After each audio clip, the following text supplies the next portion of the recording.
क्या हाल मेरे प्यारे भाइयों। कैसे हैं आप सब लोग। आज है हमारी 15 जनवरी, ठीक है। और हमारा चैनल 5 जनवरी से बना है। हमारा और आपका रिश्ता 10 दिनों का है। इन 10 दिनों में हमने मैथ टारगेट बैच की परसेंटेज टॉपिक की 9 क्लास ली है, ठीक है। आज हम 10वीं क्लास लेने जा रहे हैं, ठीक है। आपको बता दूं, हमारी क्लास कोई भी गवर्नमेंट एग्जाम हो, लाइक यूपीएससी का सीसेट एग्जाम हो, एसएससी का कोई एग्जाम लाइक सीजीएल हो, सीएचएसएल हो, सीपीओ हो, एमटीएस हो, जीडी हो, ठीक है। दिल्ली पुलिस का कोई भी एग्जाम हो, रेलवे का कोई एग्जाम हो लाइक एनटीपीसी हो, ग्रुप डी हो, ठीक है, ईटीसी, डिफेंस का कोई एग्जाम हो यूपीएससी से रिलेटेड लाइक सीडीएस है अपना, ठीक है, एनडीए है, ठीक है। स्टेट का कोई भी एग्जाम हो लाइक यूपी पुलिस है, यूपी लेखपाल है,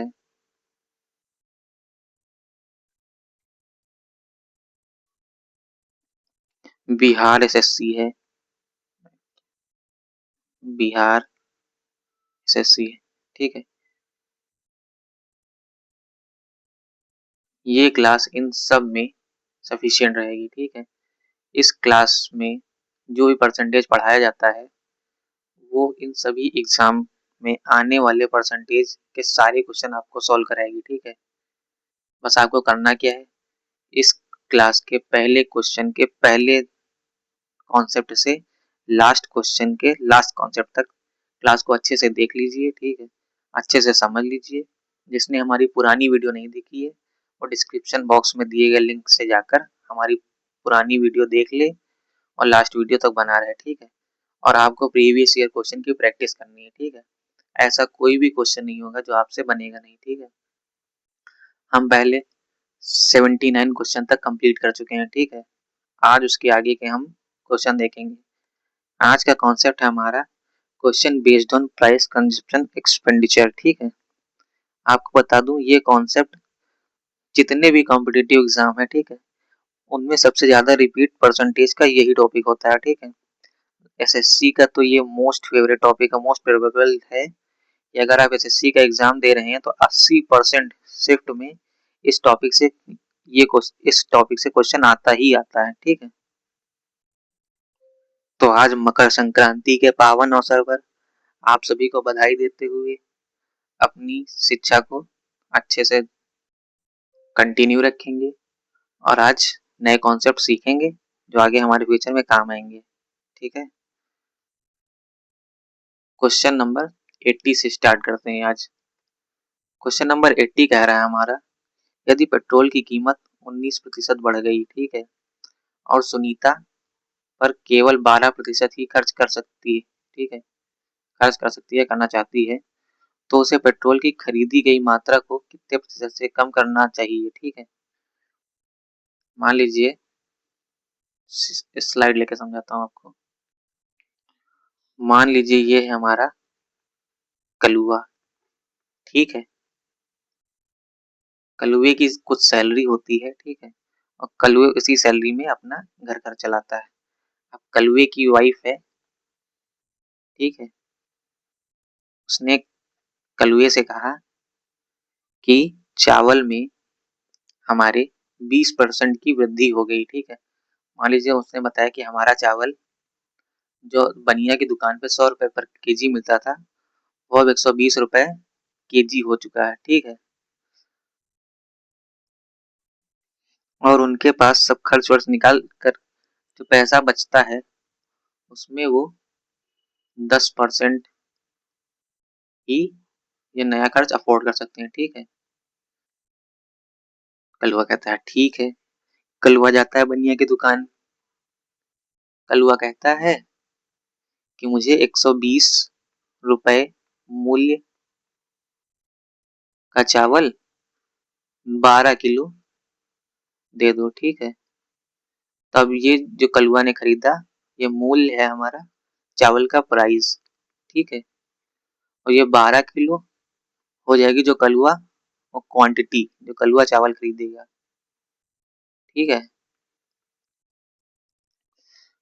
दुकानदार कलुए को 120 रुपए का 12 किलो चावल, 120 रुपए मूल्य का 12 किलो चावल दे देता है। कलुआ उससे पूछता है कितना हुआ आपका, ठीक है। तो दुकानदार कहता है हमने 120 रुपए किलो चावल आपको 12 किलो दिया, ठीक है। तो 120 गुणे 12 यानी कि 12 बराइयम 144 आपका हुआ 1440 रुपए। ये है हमारा कुल खर्च, इसको कहते हैं एक्सपेंडिचर।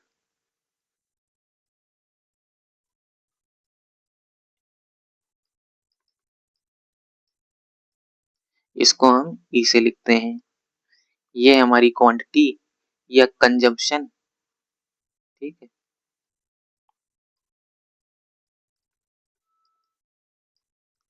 इसको हम क्यू या सी से लिखते हैं। ये हमारा प्राइस, प्राइस को हम पी से लिखते हैं, ठीक है। अब कलुआ के पास जो बचत थी वो तो निश्चित थी, तो कलुआ के पास मान लीजिए टोटल 100 रुपए थे, ठीक है। अब चावल खरीदने के लिए, लेकिन चावल की कीमत जो बढ़ गई है वो 20% बढ़ गई है। तो चावल की कीमत 20% बढ़कर हो गई है 120, ठीक है। और कलुआ के पास जो बचत थी वो उसमें से 10% बढ़ाकर अफोर्ड कर सकता था। उसकी वाइफ ने उसको डांटा था कि 10% ज्यादा नहीं खर्चा करना है, ठीक है।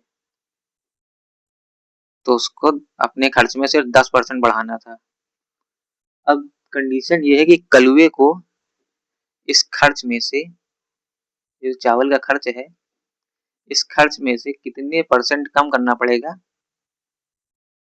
ताकि उसके ऊपर कोई समस्या ना आए। तो हम कह सकते हैं कलुए को 120 यूनिट खर्च करना था, ठीक है, लेकिन उसको सबसे बचने के लिए 110 यूनिट ही खरीदना पड़ेगा। तो उसको कमी कितनी करनी पड़ेगी, 10 यूनिट की, ठीक है। और कुल खर्च में कमी करनी पड़ेगी, कुल खर्च था उसका 120 यूनिट का, और उसने कमी कितनी की है, 10 की, ठीक है। और फ्रैक्शन को परसेंटेज में चेंज करेंगे 100 से गुणा, 20 छक्का 120, 20 पंचे 100, ठीक है, 50/6।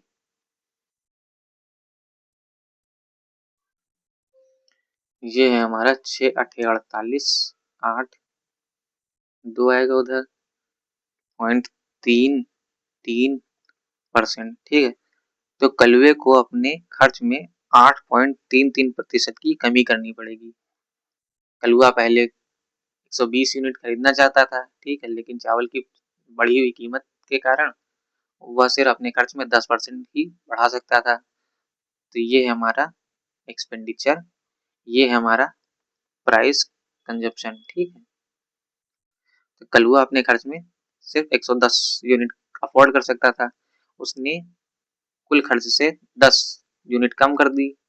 120 और 110 का अंतर 10 का ही तो है ना।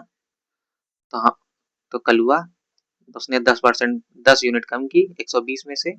इसको हम फ्रैक्शन को परसेंटेज में चेंज करेंगे तो आ जाएगा हमारा 8.33%। तो हम कह सकते हैं कलुआ ने अपने खर्च में 8.33% की कमी की है, ठीक है। क्वेश्चन से समझते हैं। क्वेश्चन कह रहा है यदि पेट्रोल की कीमत 19% बढ़ गई, ठीक है। पेट्रोल की जो कीमत थी 100 यूनिट थी पहले, ठीक है, और उसकी नई कीमत निकली है प्राइस या कंजप्शन, वह है 19% बढ़ गई, तो 100 में 19 बढ़ जाएगा तो हो जाएगी 119, ठीक है। सुनीता पेट्रोल पर केवल 12% ही अतिरिक्त खर्च कर सकती, ठीक है। एक्सपेंडिचर, सुनीता के पास निश्चित सैलरी है, वह सिर्फ उस पर 12% ही ज्यादा खर्च कर सकती है, ठीक है। तो 100 का 12% हो जाएगा 112। तो उसे पेट्रोल की खरीदी गई मात्रा को कितने प्रतिशत से कम करना होगा। ठीक है, तो उसको कितना कम करना पड़ेगा, 119 वो खरीदती थी जनरली, ठीक है, लेकिन खरीद वो सिर्फ 112 सकती है, तो उसने कमी कितने की 7 यूनिट की, ठीक है। किसमें कमी की, 119 में से, तो हम कह सकते हैं सुनीता ने 7 यूनिट की कमी की अपने कुल 119 में से। इस फ्रैक्शन को परसेंटेज में चेंज करने के लिए करेंगे 100 से गुणा, ठीक है। ये हो जाएगा हमारा, देखो ये क्वेश्चन काफी वास्ट कैलकुलेशन ले जाएगा क्योंकि नीचे है 119, ठीक है, इसको आप काटते रहोगे कटेगा नहीं, तो इसको अप्रोक्स हम ले सकते हैं 120, ठीक है, 119 को हम 120 ले सकते हैं, तो ये हो जाएगा हमारा 20 छक्का 120, 20 पंचे 100, ठीक, अरे क्या है, 20 पंचे 100, ठीक है। ये हो गया हमारा 725 बटा 6, 35 को हम 36 भी लिख सकते हैं, ठीक है, अब अप्रोक्स ही मानना है ना, 6 छाछ 36, इसको अगर आप जनरली भाग करते 6 पंचे 30, 5 बच जाता उधर, तो 6 अठे 48, 8 3 3, तो लगभग होता हमारा 5.833, 5.833 हमारा सिर्फ सबसे ज्यादा नजदीक 6 के है, तो हो जाएगा हमारा option B for Baahubali answer. Next question समझते हैं। देखिए आप जितने ज्यादा क्वेश्चन लगाते जाएंगे आपको कॉन्सेप्ट उतना ज्यादा मजबूत होता जाएगा, ठीक है।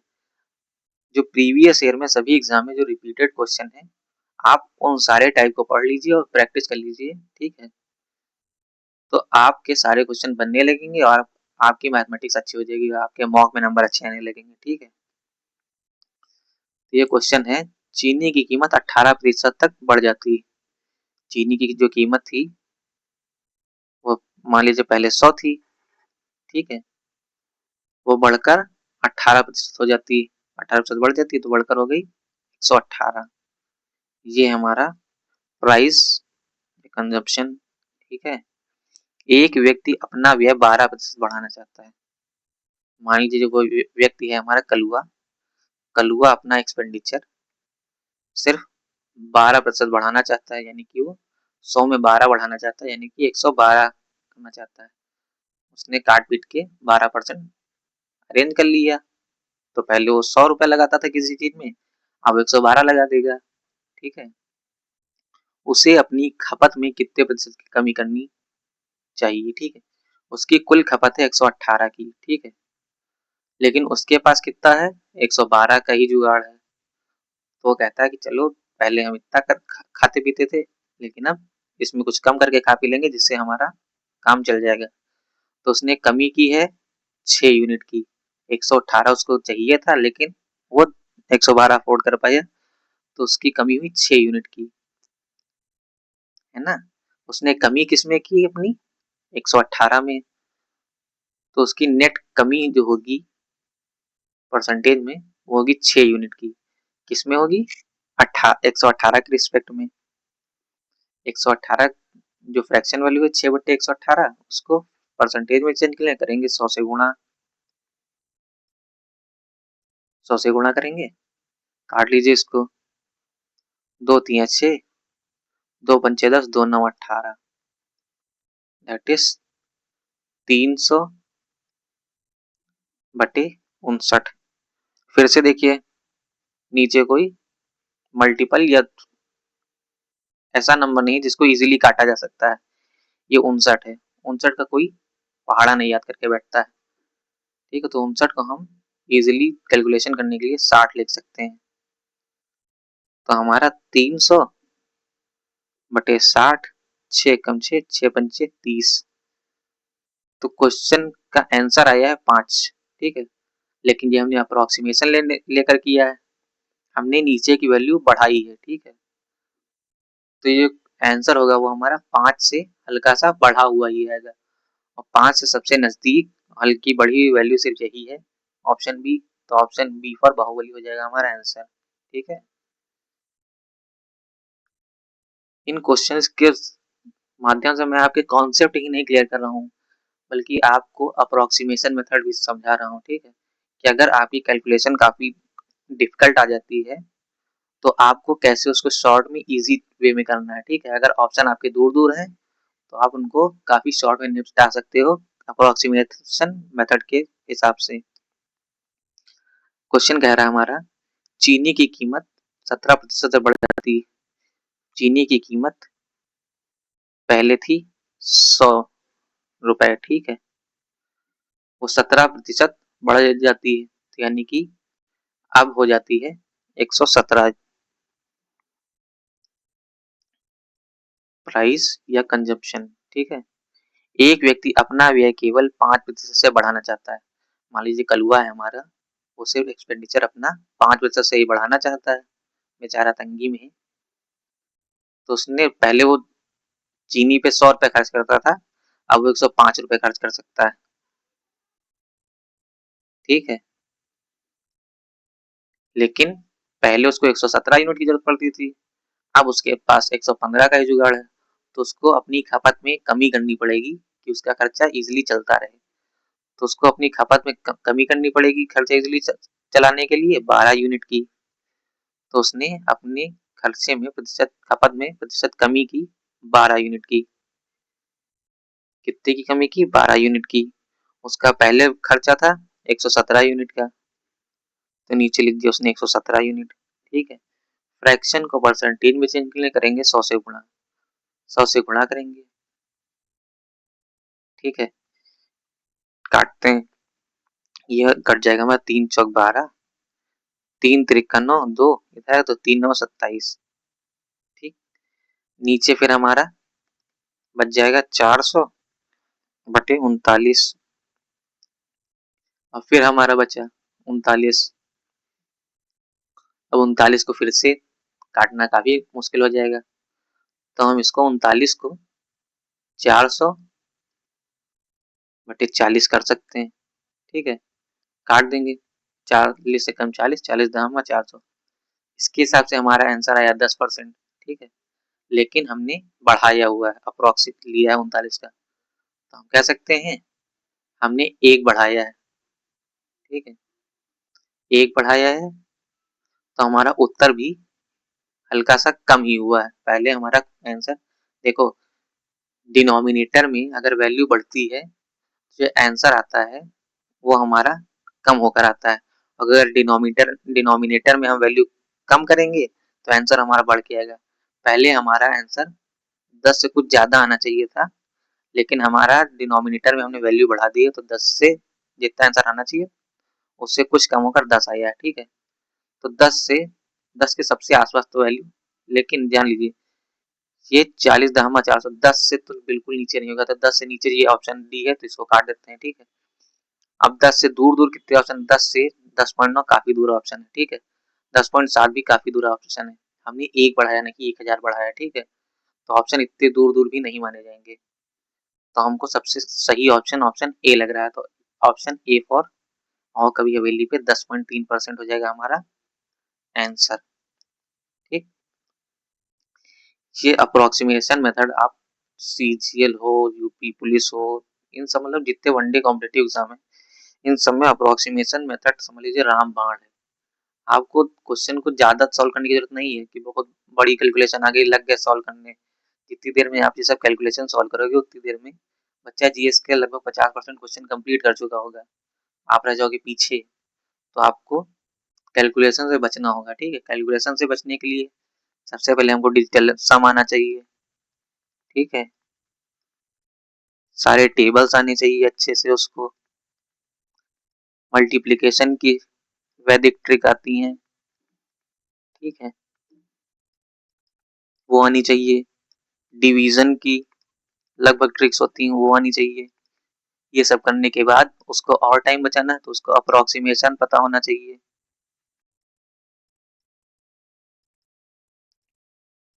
अगर ऑप्शन काफी दूर दूर है तो अप्रोक्सीमेशन मेथड रामबाण है, ठीक है। बट कभी कभी ऑप्शन काफी पास पास दे जाते हैं, तो हम लगाएंगे यूनिट डिजिट। मान लीजिए कोई ऑप्शन है जिसके लास्ट के अंक सबसे सब में अलग अलग है, तो इसमें हम लगाएंगे यूनिट डिजिट, ठीक है। ये सब कॉन्सेप्ट अगर आपने पढ़े हैं तो ठीक है, नहीं पढ़े हैं तो परसेंटेज के बाद प्रॉफिट लॉस, और प्रॉफिट लॉस के बाद हम ये सब कॉन्सेप्ट पढ़ेंगे, ठीक है, जिससे आपकी कैलकुलेशन काफी मजबूत हो जाएगी। अपने क्वेश्चंस पे वापस आते हैं, ठीक है।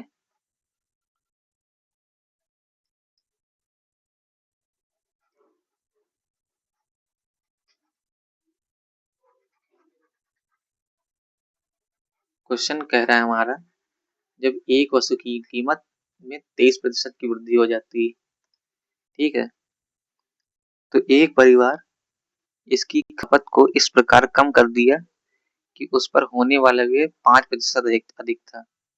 परिवार ने वस्तु की खपत में कितने प्रतिशत की कमी की? अपने कलुआ भाई का कोई परिवार है ही है, ठीक है, उसको कोई वस्तु खरीदनी है। कलुआ भाई के पास ऑब्वियसली सैलरी 100% ही है, यानी कि 100 यूनिट ही है, ठीक है। वस्तु की कीमत जो पहले 100 यूनिट थी वो 23% बढ़ चुकी है, तो वस्तु का प्राइस या कंजप्शन 23% बढ़कर हो गई है 123 यूनिट, ठीक है। परिवार ने इसकी खपत को इस प्रकार कम कर दिया कि उस पर होने वाला व्यय केवल 5% अधिक था। परिवार ने पहले उनकी जरूरत 123 यूनिट की थी, लेकिन वो इतना अफोर्ड नहीं कर सकते थे, तो उन्होंने अपने में कुछ एडजस्ट करके सिर्फ 5% बढ़ाया, जितना वो कर सकते थे। तो उन्होंने सिर्फ पहले 123 यूनिट खर्चा करते थे, लेकिन 5% बढ़ा सिर्फ उनका, तो ये हो गया एक्सपेंडिचर उनका 105, ठीक है। वो पहले खपत करते थे 123 यूनिट की, लेकिन अब वो कर पाएंगे 105 यूनिट की, तो उनको अपनी खपत में कमी करनी होगी। उनको अपनी खपत में कमी कितनी करनी पड़ेगी? 18 यूनिट की, ठीक है। उन्होंने खपत में कमी कितने की? 18 यूनिट की। किस में से? 123 में से। इसको फ्रैक्शन को परसेंटेज में चेंज के लिए करेंगे 100 से गुणा, ठीक है। काटते हैं, 3 छंग 18, 3 चौक 12, 3 एकम 3, ठीक है। फिर नीचे 41 है, ये हो जाएगा हमारा 600 बटे 41, ठीक है। इस बार हम डिनोमिनेटर में वैल्यू कम करेंगे कैलकुलेशन इजी करने के लिए, तो डिनोमिनेटर में हम वैल्यू कम कर देंगे एक की, तो आंसर, जब हम डिनोमिनेटर में वैल्यू कम करते हैं तो आंसर हमारा बढ़ के आता है। मान लीजिए आंसर कुछ एक्स आना चाहिए था, तो अब एक्स में कुछ यूनिट बढ़कर आएगा आंसर, ठीक है। करते हैं 20 दूना 40, 20 तिया 60, 0, 2 एकम 2, ऐसे हमारा आंसर आया है 15, लेकिन एक्चुअल आंसर जो होगा हमारा 15 से कुछ कम आएगा। तो 15 से बड़े दो ऑप्शन दिख रहे हैं इसमें, ऑप्शन बी हट जाएगा, ऑप्शन डी हट जाएगा, ठीक है। 15 से छोटे ऑप्शन है 14.20, 14.60, ठीक है, ये 14.60 है, ठीक है। तो 15 से कुछ कम आएगा, ठीक है। 15 से इतना कम भी नहीं आएगा, 14.2 कहीं से भी आंसर नहीं आ सकता। तो बचा क्या हमारा ऑप्शन? ऑप्शन बचा सी फॉर कटप्पा, लाइक 14.6%, ये हो गया हमारा आंसर। आपको पता है, इस ये टॉपिक कंप्लीट हो जाए इसके बाद मैं डिवीजन की आपको ट्रिक बताऊंगा, जिसमें आपको अप्रोक्सीमेशन का कम यूज करना पड़ेगा। आप आंसर एज इट इज ले आओगे, ठीक है। आप इसमें कम करोगे, मान लीजिए आप इसमें 1 यूनिट की कमी कम कर रहे हो, तो आप वो भी फाइंड कर सकते हो कि आपने कितने की कमी की है। तो आपने 1 की कमी की 40 में, ठीक है। तो हम 40 गुणे 1 गुणे 100, ठीक है। तो हम कह सकते हैं हमने 0 से 0 गया, 0.4 की कमी की, ठीक है। तो 15 में 0.4 की कमी की तो हमारा आया 14.6%। तो ये हमको ऐसे पता चला, ठीक है। आपको अभी अप्रोक्सीमेशन लगाना है, लेकिन अप्रोक्सीमेशन अगर ना लग पाया तो हम, जैसे ऑप्शन काफी नजदीक नजदीक है इसमें, जैसे 14.20 और 14.60 काफी नजदीक ऑप्शन है, ठीक है। तो इसमें हम अपनी डिवीजन की ट्रिक अप्लाई करेंगे। डिवीजन की ट्रिक अभी आपको इस क्लास में पढ़ाना संभव नहीं है, आपको ये टॉपिक कंप्लीट हो जाए उसके बाद डिवीजन की ट्रिक, सब बल्कि सारी ट्रिक्स आपको टॉपिक वाइज पढ़ा दी जाएंगी, ठीक है। नेक्स्ट क्वेश्चन देखते हैं। नेक्स्ट क्वेश्चन है, चावल की कीमत में 25% की वृद्धि की गई। हमारा चावल जो था, क्वेश्चन कह रहा है, मान लीजिए कोई कलुआ बनिया है, ठीक है, उसने अपनी दुकान में पहले चावल जो 100 रुपए किलो बेचता था, 25% की वृद्धि करके अब 125 रुपए किलो बेच रहा है, ठीक है। तो एक व्यक्ति चावल पर अपने व्यय में केवल 15% की वृद्धि करता है, ठीक है। जो अपना दुकानदार ने तो पैसे बढ़ा दिए, ठीक है, लेकिन जो लोग खरीदने आएंगे, कस्टमर होगा, उनकी सैलरी निश्चित होगी, ठीक है। वो अपने चावल में मात्र 15% की वृद्धि अपने खर्च में मात्र 15% की वृद्धि कर सकते हैं, ठीक है। क्वेश्चन कह रहा है, ठीक है, चावल की कीमत मान लीजिए 100 यूनिट थी, उसमें 25% बढ़कर हम बेस 100 लेते हैं, क्यों? 25% बढ़कर हो गया 125। 100 बेस लेने का रीजन यही है कि हमारा कैलकुलेशन काफी इजी हो जाता है। 100 में परसेंटेज 10% जोड़ना है तो 110 हो जाएगा, 10% घटाना है तो 90 हो जाएगा। 100 को लेकर कैलकुलेशन काफी इजी बनाई जाती है, ठीक है, इसीलिए हम हमेशा बेस 100 लेते हैं। पहले हमारी जो कीमत थी 100 थी, 25% की वृद्धि हो गई, वो हो गई 125, ये हमारा प्राइस या कंजप्शन, ठीक है। जो फैमिली है या व्यक्ति है, वो अपने चावल के व्यय में मात्र 15% की वृद्धि करता है या कर सकता है, ठीक। उसने अपने एक्सपेंडिचर में 15% की वृद्धि कर दी, पहले 100 करते थे, अब 15% बढ़ाकर 115 करेंगे, ठीक है। पर उनको चाहिए था 125 यूनिट, लेकिन वो जुगाड़ कर सकते हैं मात्र 115 यूनिट, तो उस व्यक्ति को 10 यूनिट की कमी करनी पड़ेगी। उस व्यक्ति ने अपनी खपत में 10 यूनिट की कमी की, ठीक है। पहले उसके पास 125 यूनिट था, पहले 125 यूनिट खपत करता था, लेकिन उसने खपत में 10 यूनिट की कमी की है। ये फ्रैक्शन वैल्यू है, फ्रैक्शन वैल्यू को परसेंटेज में चेंज करने के लिए 100 से गुणा करेंगे, 25 पंचे 125, 25 चौको 100, 5 एकम 5, 5 दूना 10, प्रतिशत कमी आएगी हमारी 2 गुणे 4, that is 8%। A for option answer, ठीक है, 8%। नेक्स्ट क्वेश्चन समझते हैं। क्वेश्चन कह रहा है हमारा, जब किसी वस्तु के मूल्य में 20% की कमी की गई, मान लीजिए हमारे वस्तु का मूल्य था 100 यूनिट, इसमें 20% की कमी करके की गई, 80 यूनिट कर दिया गया, ठीक है। तो उस वस्तु की बिक्री में X% की वृद्धि हुई, तो मान लीजिए कोई वस्तु X पर यूनिट बिकती थी, उसमें X% की वृद्धि हो गई, ठीक है। तो यदि राजस्व प्राप्ति में 25% की वृद्धि हुई, बिक्री की दर बढ़ी और मूल्य घट गया, तो इससे जो फायदा हुआ, जो राजस्व मिलता था व्यक्ति को, वो 25% बढ़ गया, ठीक है। पहले उसको 100 मिलता था, अब 25% बढ़कर 125 मिलने लगा, ठीक है। नेट कितने का हुआ? 45 यूनिट, ठीक है। उसको पहले मान लीजिए 80 यूनिट मिलता था, अब बढ़कर मिलता है 125 यूनिट, ठीक है। तो क्वेश्चन कह रहा है कि उसकी बिक्री में X% की वृद्धि हुई, वो हमको ज्ञात करना है। उसकी बिक्री में वृद्धि हुई है 45 यूनिट, ठीक है। उसकी पहले बिक्री थी 80 यूनिट, तो हम कह सकते हैं उस व्यक्ति की बिक्री में 45 यूनिट की वृद्धि हुई है, ठीक है। पहले उसकी बिक्री कितनी होती थी? 80 यूनिट होती थी, ठीक है। ये है फ्रैक्शन वैल्यू। फ्रैक्शन वैल्यू को परसेंटेज में चेंज करने के लिए हमें 100 से गुणा करना पड़ता है। तो फाइंड करेंगे 20 चौक 80, 20 पंचे 100, ठीक है। हम देखिए अप्रोक्सीमेशन नहीं लगाते हैं इसमें, 45 पंचे, अब देखिए लोग जनरली 45 का पढ़ने लगेंगे, ठीक है, लेकिन आपको करना है स्मार्टली कैलकुलेशन। 45 पंचे प्राप्त करना है, ठीक है। तो सबसे पहले हम 40 पंचे प्राप्त करेंगे, 40 पंचे 200, ठीक है, फिर 50 25, तो 200 प्लस 25 हो जाएगा हमारा 225 बटे 4, ठीक है। सॉल्व कर लेंगे। 4 पंचे 20, 2 आया, ठीक है। 2 5 4 छंग 24 बचा 1, दशमलव लगाएंगे, जीरो बढ़ाएंगे, 4 दूनी 8 बचा 2, जीरो बढ़ गया तो 4 पंचे 20। ये हो गया हमारा 56.25%, यानी कि option C for Kattappa answer, ठीक है। 56.25। नेक्स्ट क्वेश्चन है हमारा, जब किसी वस्तु की कीमत में 23% की वृद्धि हो जाती है तो एक परिवार ने इसकी खपत को इस प्रकार कम कर दिया कि उस पर होने वाला व्यय केवल 5% अधिक था।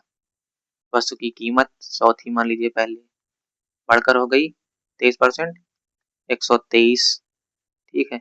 परिवार था, वो उसकी खपत पहले 123 यूनिट थी, लेकिन व्यय बढ़ने के कारण उन्होंने खपत कम की और व्यय को 5% बढ़ा दिया, ठीक है। तो पहले 100 का व्यय करते थे, अब वो 5 यूनिट बढ़ाकर 105 का व्यय करने लगे। परिवार ने वस्तु की खपत में कितने प्रतिशत कम की? परिवार ने वस्तु की खपत में 123 करते थे पहले, 5 की यानी कि 18 यूनिट की कमी कर दी, ठीक है।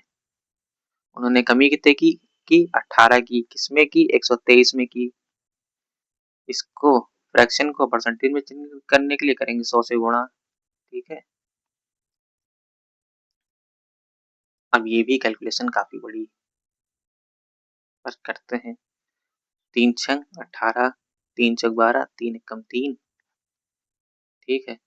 ये हो गया हमारा 600 बटे 41, इसको लिख सकते हैं 600 बटे 40, ठीक है। 600 बटे 40 अभी हमने पिछले सॉल्व किया, ठीक है।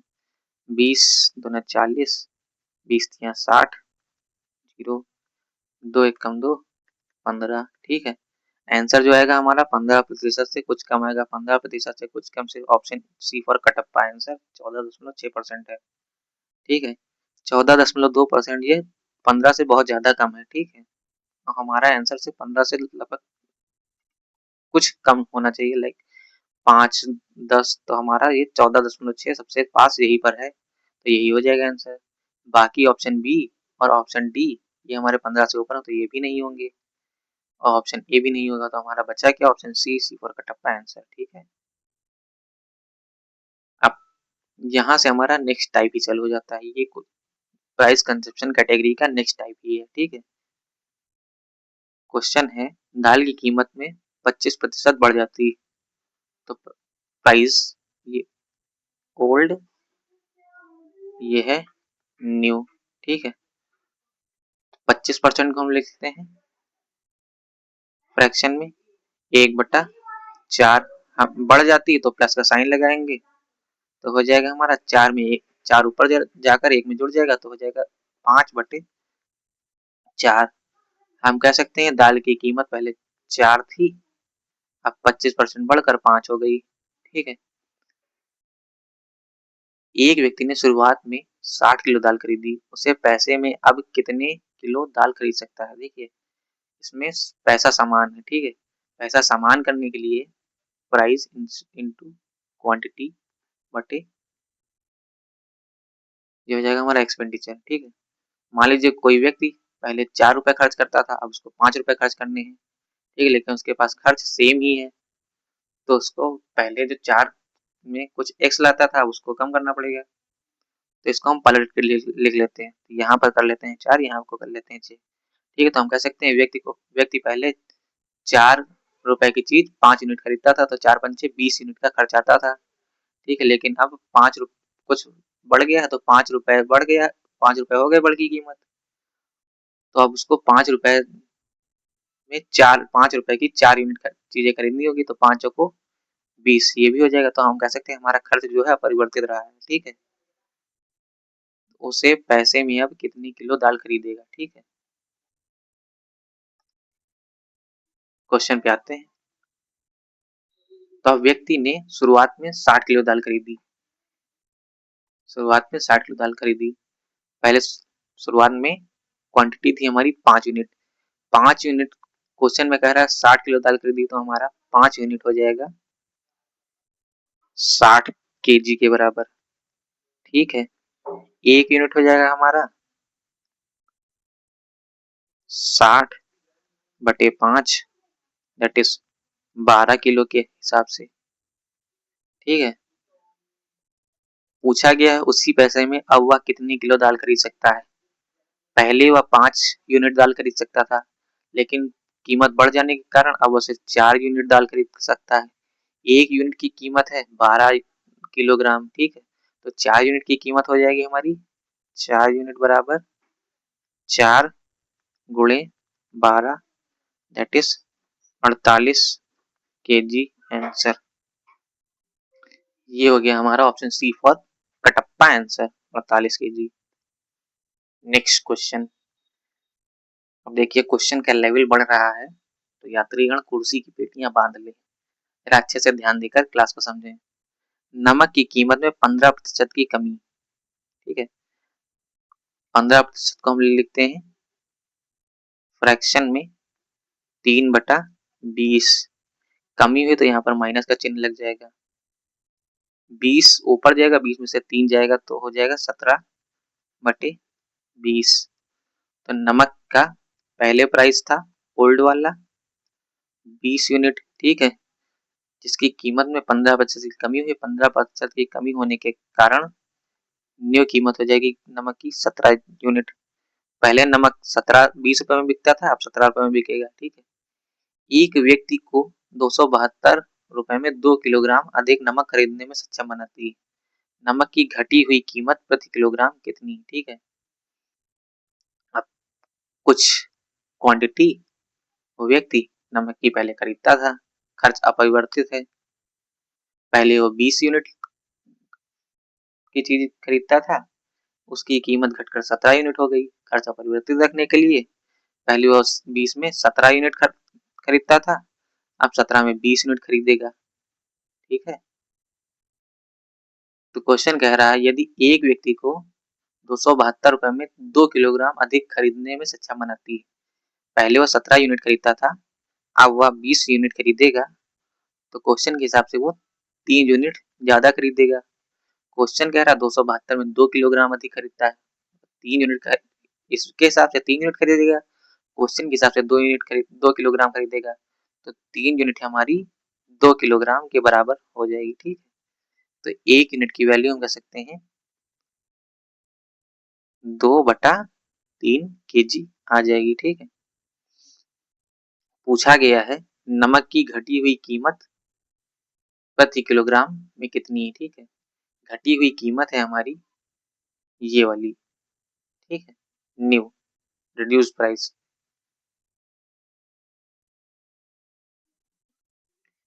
पहले वो ये हमारी ओल्ड वैल्यू है, ठीक है। अब कीमत जो घटी हुई है ये हमारी न्यू वाली है, ठीक है। तो हम कह सकते हैं कीमत जो घटी वाली ये है 17 यूनिट। 1 यूनिट की वैल्यू 2/3 किलोग्राम है। 17 यूनिट की वैल्यू हो जाएगी हमारी 34/3 किलोग्राम, ठीक है। लेकिन क्वेश्चन में कहा गया है व्यक्ति 272 रुपए में 2 किलोग्राम अधिक नमक खरीदने में सक्षम बनता है, ठीक है। हमारी 34/3 किलोग्राम वैल्यू 272 यूनिट के बराबर, ठीक है। हमसे पूछा गया प्रति किलोग्राम 34/3 केजी बराबर 272, ठीक है। 1 केजी बराबर 272/34/3, 3 ऊपर जाकर गुणा हो जाएगा 272 में, तो ये हो जाएगा हमारा 272 इंटू 3/34। काट के देखते हैं 17 दूना 34, 17 एकम 17, 10, 102। गड़बड़ क्वेश्चन कैलकुलेशन देखते हैं। क्वेश्चन गड़बड़ हुआ है हमारा यहाँ पर, ठीक है। पहले 34/3 यूनिट थी, ठीक है। उसने पूछा है घटी हुई कीमत। घटी हुई कीमत यानी कि हमारी 20 यूनिट, ठीक है। अगर 17 यूनिट की वैल्यू है 34/3, ठीक है, 1 यूनिट की वैल्यू 2/3, तो 20 यूनिट की वैल्यू हो जाएगी हमारी 20 इंटू 2 40/3, ठीक है। सॉल्व करके ये नहीं 40/3 की वैल्यू है 272, ठीक है। तो 1 किलोग्राम की वैल्यू हो जाएगी 272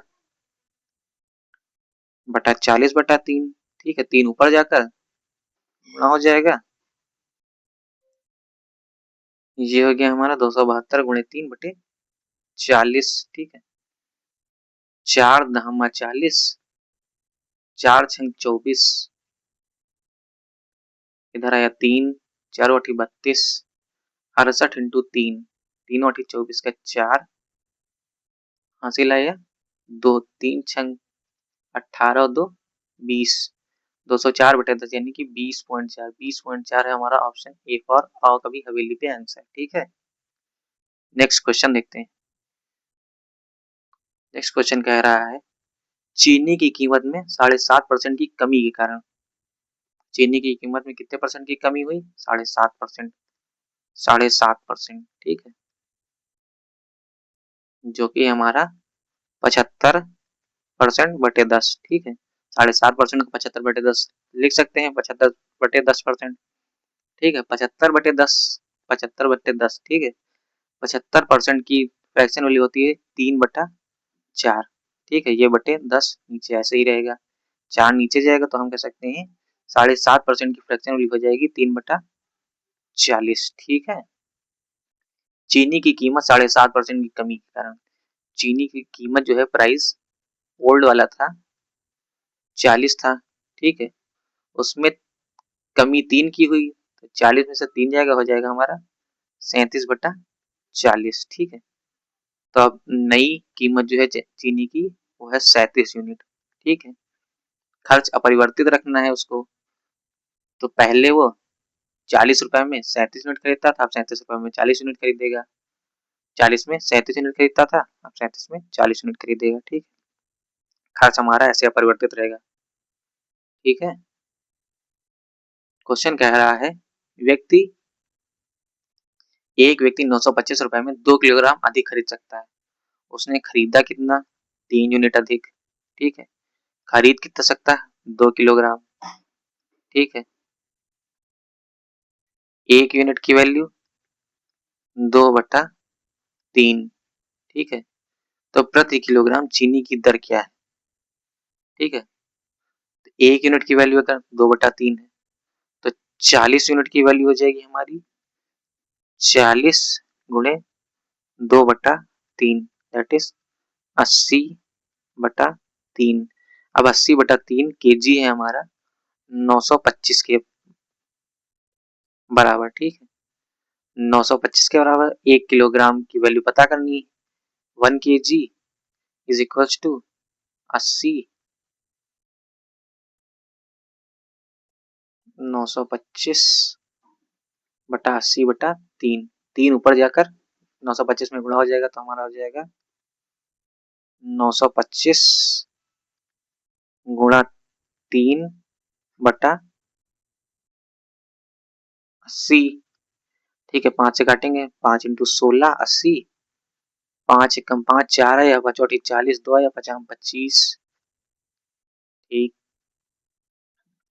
ठीक है, क्वेश्चन कितना वास्ट जा रहा है। इसको करेंगे अप्रोक्सीमेशन मेथड से, अप्रोक्सीमेशन मेथड से करते हैं। इसको हम लिख सकते हैं 3×5 = 15, इसको 16 को कर देंगे 15, 5 से काटेंगे, 5×3 = 15, ये हो जाएगा 5×3 = 15 और 3 आएगा, 5×7 = 35, ठीक है। 3 से ये 3 कट जाएगा, 5×3 = 15, 3 5×7 = 35। क्वेश्चन कुछ गलत हुआ है, कैलकुलेशन हमारी सही तो है, कैलकुलेशन में दिक्कत है।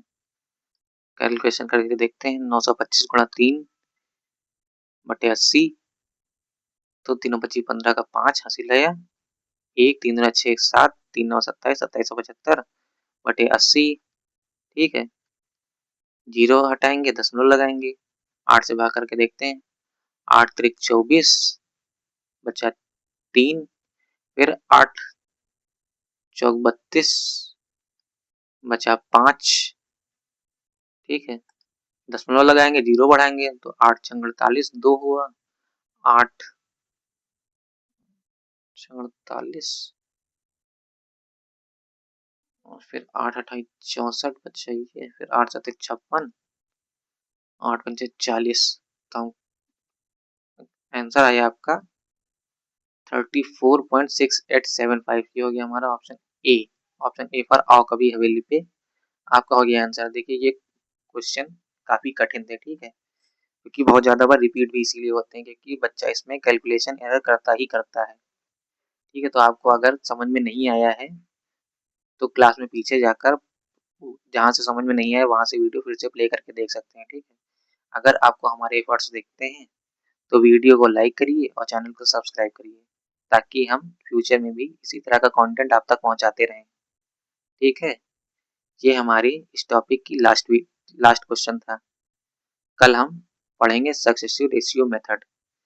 ये हमारे क्वेश्चन में सक्सेसिव रेशियो मेथड कैसे लगाते हैं उसको कल हम समझेंगे। ठीक है, इससे भी क्वेश्चन बहुत ज्यादा रिपीट होते हैं तो कोई भी कॉन्सेप्ट छूटने ना पाए इसलिए चैनल को सब्सक्राइब कर दीजिएगा और बेल आइकन दबा दीजिएगा। ठीक है, जिससे आप कोई भी कॉन्सेप्ट या कोई भी वीडियो मिस ना कर पाए। ठीक है, आज की वीडियो को यहीं खत्म करते हैं। आज के लिए धन्यवाद।